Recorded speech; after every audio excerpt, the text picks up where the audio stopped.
Mario Kiswinar Teguh mendatangi Direktorat Reserse Kriminal Umum Polda Metro Jaya kemarin. Kiswinar datang bersama kuasa hukumnya untuk meminta informasi kepada penyidik tentang perkembangan laporannya atas Mario Teguh.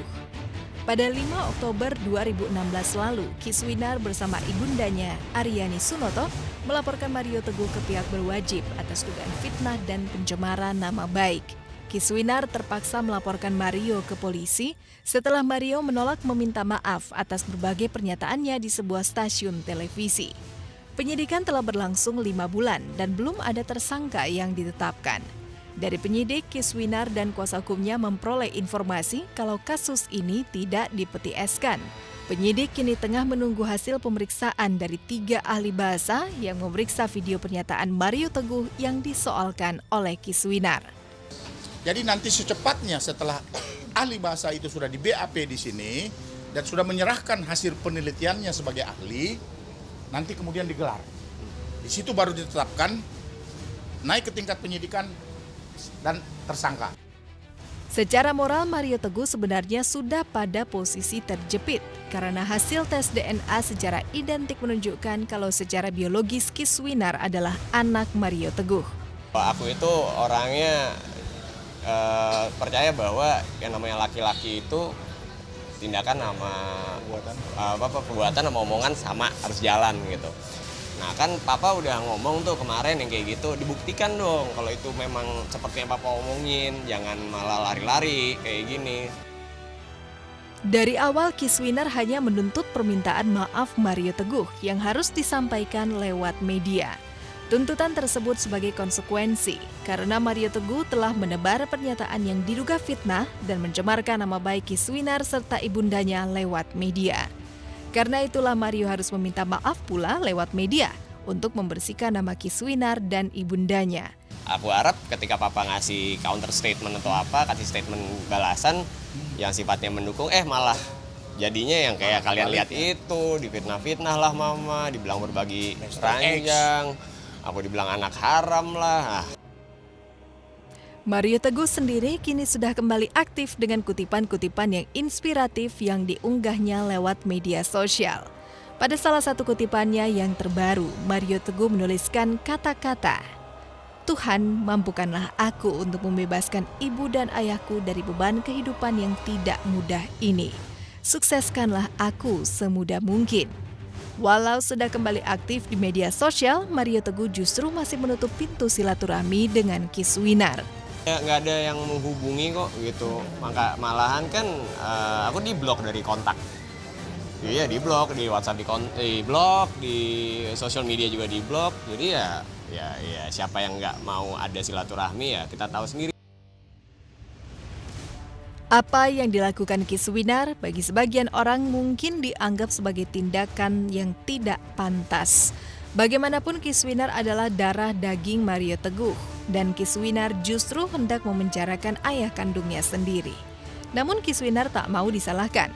Baginya, kalaupun Mario Teguh karirnya harus runtuh dan kemudian dipenjara, itu konsekuensi dari perbuatan Mario Teguh sendiri. Ya udahlah gitu loh, ya Papa milih ini ya mari sebagai laki dewasa diterima aja konsekuensi yang didapat. Kalau aku sih mikirnya gitu, bukan bicara bapak anak. Kalau bapak anak ya, aku masih sama detik ini itu masih bapakku, kan nasab nggak bisa berubah.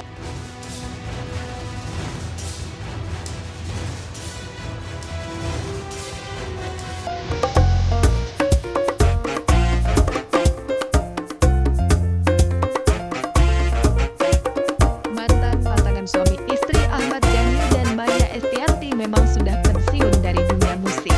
Meski demikian, darah seni masih mengalir deras di dalam diri ketiga anak mereka, Al, El, dan Dul. Namun dari ketiganya hanya si Dul yang sangat berhasrat menjadi musisi.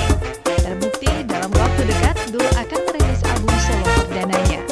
Kemarin, Dul terlihat latihan bersama band pengiringnya di sebuah studio musik kawasan Pejaten, Jakarta Selatan. Ada yang menarik saat Dul latihan ngeband, Dul membawa tabung oksigen asma. Kalaupun bisa saya jalani, ini saya mau latihan untuk project saya yaitu project solo. Sekarang saya masih sakit asma, nyanyi tapi hari ini kita latihan musik aja.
band sama teman-teman saya namanya Backdoor.